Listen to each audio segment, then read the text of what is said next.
یہ ریکونیسنس کا 2 سیٹر ہے، یہ بہت پسند کیا جاتا ہے اور یہ بہت سیف جہاز بھی ہے ریکونیسنس کے لیے، وی آئی پیز کے ٹریولنگ کے لیے، ریکونیسنس کے لیے اس کو استعمال کیا، بہت ممالک اس کو لے کے گئے ہیں. یہ ایکچولی سویڈش ٹیکنالوجی جو پاکستان میں آئی اور پاکستان نے خود انڈیجنس شروع کر دیا. لائک وائز جو ہم F-17 تھنڈر کی بات کرتے ہیں وہ چائنیز ٹیکنالوجی بہت پسند ہے. ابھی بحرین میں جو شو ہوا اس میں اس نے اتنی زیادہ اپنی مینوربلٹی دکھائی ہے کہ اس ویری گڈ فائٹر بامبر ہے، اس کو بہت پسند ہے. بڑے آرڈرز مل رہے ہیں پاکستان کو. آئی تھنک یہ ویری گڈ سورس کہ ہمیں اس میں بہت فورن ایکسچینج ہم مان کر سکتے ہیں. دا اونلی تھنگ از کہ اب ہمارے سائنٹسٹ اس میں اور امپروو کر رہے ہیں. جب دوسرے ممالک سے ملتے ہیں ان کی ٹیکنالوجی کو مرج کرتے ہیں.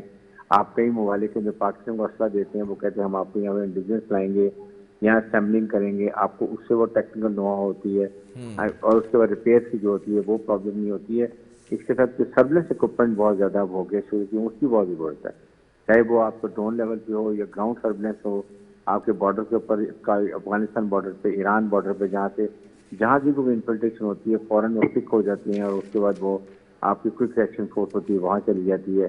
تو میرے خیال میں یہ بہت ہی اچھی ہے، اس کو کنٹینیو رہنا چاہیے اور آئی ایم ویری ہیپی کہ یہ بہت سکسیسفل جا رہی ہے.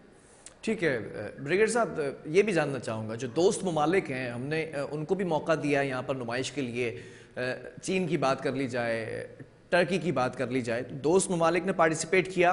کیا ہم مستقبل قریب میں بھی دفاعی صلاحیت بڑھانے کے لیے یا پھر مزید بہتر کرنے کے لیے کوئی معاہدہ کرنے جا رہے ہیں ان کے ساتھ؟ ڈیفینیٹلی. اور اس میں یہ ہوگا کہ اب جب ہمارے یہاں پر لوگ سارے پروفیشنل ملٹری پروفیشنل وہ یہاں پر آئے ہوئے ہیں، ٹیکنیکل ٹیمیں آئی ہوئی ہیں، وہ اس کو اسیس کر رہی ہیں، ان سے بریفنگ لے رہی ہیں، ان سے بروشرز دیکھ رہے ہیں.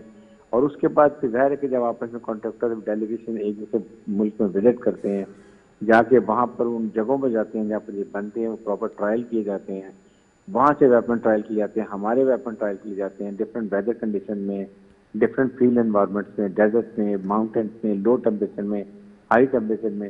یہ سارے ٹرائل ہونے کے بعد پھر آگے جا کے ان کے ساتھ کانٹیکٹ کیے جاتے ہیں. اس کانٹیکٹ میں یہ بہت اچھا ہے، بہت اچھا انٹریکشن ہے اور مجھے یقین ہے کہ اس کے بعد پاکستان کی ڈیفینس انڈسٹری کو بہت زیادہ بوسٹ ملے گا. انٹرنیشنل ڈیفنس ایگزیبیشن اور آئیڈیاز سیمینار کی اگر بات کی جائے تو اس وقت ہم دیکھ رہے ہیں تجارتی سطح پر، معاشی سطح پر، سیاسی سطح پر نئے بلاکس دنیا میں ابھرتے ہوئے نظر آ رہے ہیں اور آئیڈیاز کا ایسے موقع پر منعقد ہونا. پھر دوسری طرف جو دنیا کی اس وقت آپ عالمی سطح پر کنڈیشن دیکھ رہے ہیں تو وہاں پر دفاعی اخراجات میں بھی تیزی سے اضافہ ہو رہا ہے. کتنا فروٹفل ثابت ہوگا یہ آئیڈیاز؟